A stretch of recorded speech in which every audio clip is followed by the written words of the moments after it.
Imagine standing in the heart of chaos. Shouts, demands, criticism, it's all crashing down at once. Yet you remain steady, unshaken, untouched.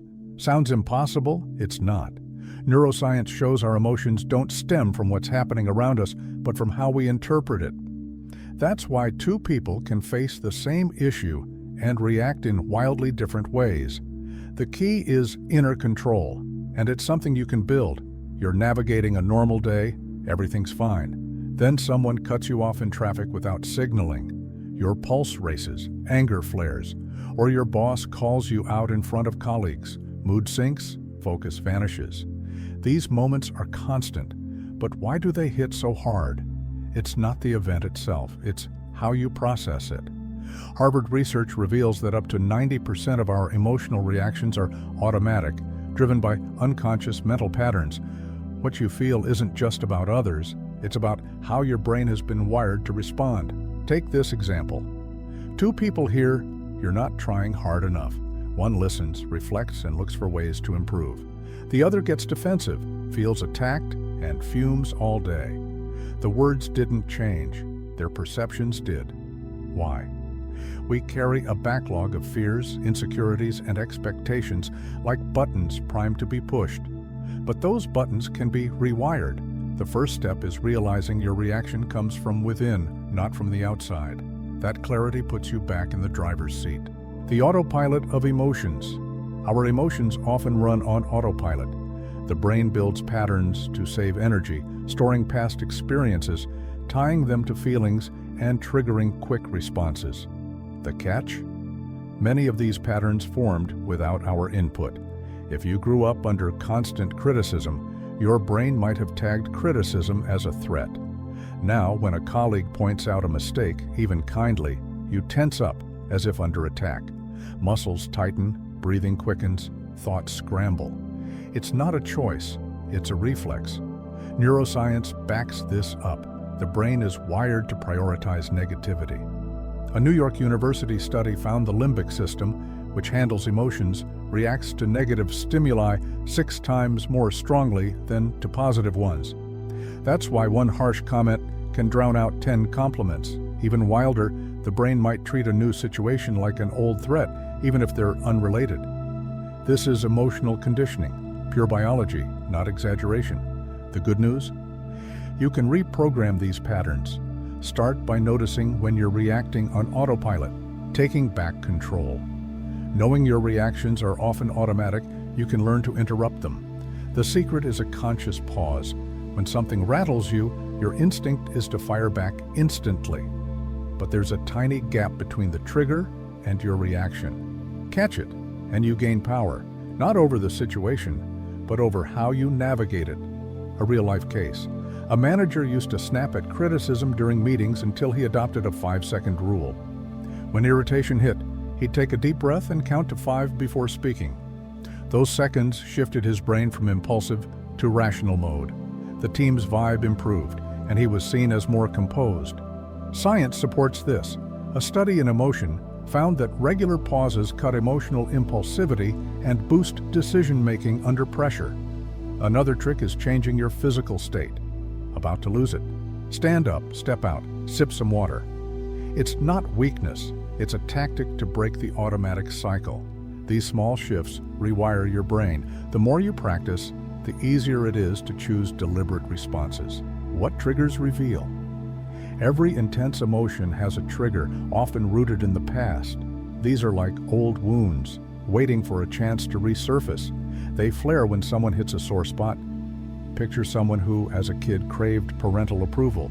Today, if their work goes unpraised, they don't just feel let down, they feel rejected. The reaction isn't about the boss, it's about a lingering pain. Emotional psychology shows that childhood experiences shape how we handle criticism, rejection, or failure as adults. The brain stores these moments as emotional blueprints, and similar situations pull up the same old feelings. Triggers are sneaky. A phrase like, "you're late again," might sound like you're unreliable to someone insecure, sparking anger or shame. Spotting these points helps you understand where emotions come from. It's not about blame or dwelling on the past, it's about clarity. Name the trigger and it loses its hold. Many dodge their triggers, ignoring, suppressing, or blaming others. But triggers aren't foes, they're signals, pointing to areas needing work. Feeling intense shame or anxiety? That's a clue. Instead of running, ask, why does this hit so hard? Take someone hurt when ignored. They reflect and realize, as a child, their words were dismissed. Now they can address that wound instead of just reacting. This practice, called active self-observation, involves pausing, naming the emotion, and asking, what's really getting to me? Psychologists call it metacognition, thinking about your thoughts. Studies show this kind of reflection can cut stress in tough situations by 40%. Understanding an emotion's source stops the brain from seeing the trigger as a threat. Emotions become a map, guiding you to a stronger, more balanced self. Strengthening your mind. Resilience isn't about grit, it's about practice. Just as muscles grow with exercise, your mind shifts through repetition. 3 habits can help: mindfulness, emotional journaling, and embracing discomfort. Mindfulness isn't about meditating in the Himalayas, it's noticing what you feel in the moment. Anger rising, name it, observe it. This engages brain areas tied to self-control. UCLA research shows 10 minutes of daily mindfulness reduces nervous system reactivity in stress. Emotional journaling involves writing what you felt, what sparked it, and how you reacted.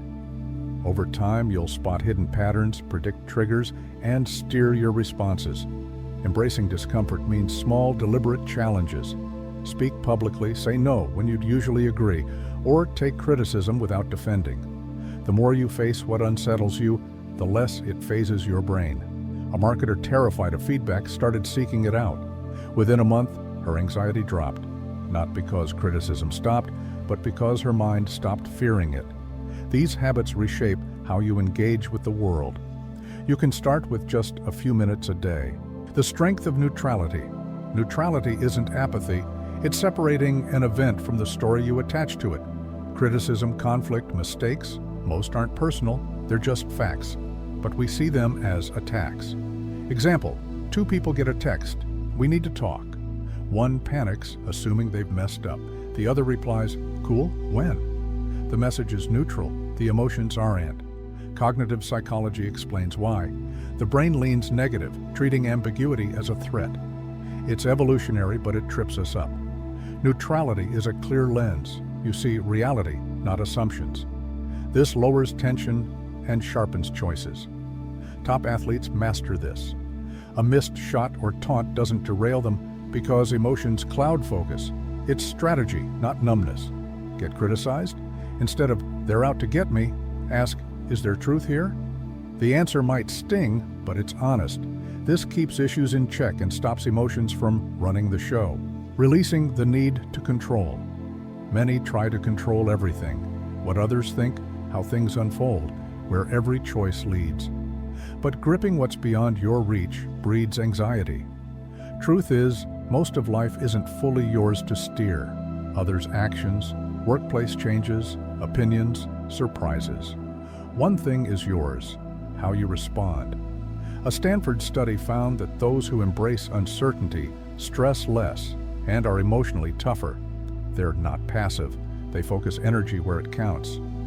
A team leader who micromanaged everything burned out and tanked morale. When he trusted the process, gave autonomy, and reacted as issues arose, results and team spirit soared.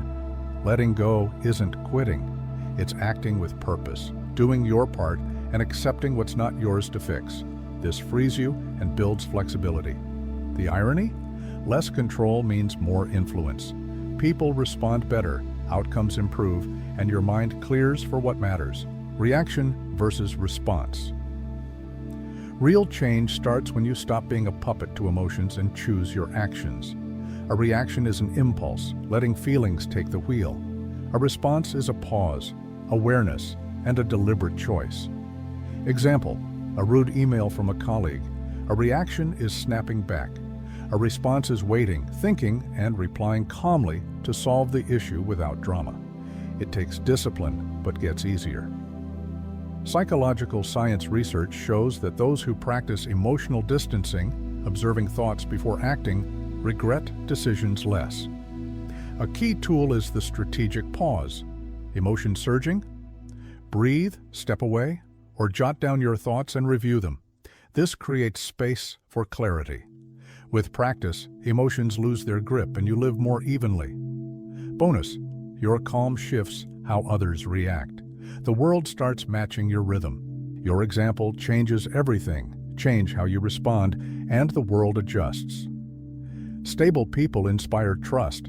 They don't shout to be heard. They speak clearly, listen well, and stay steady in chaos. This shapes relationships, work, and opportunities. One professional practiced pauses, trigger awareness, and mindful responses. 3 months later, without changing jobs, he was invited to high-level meetings. Why?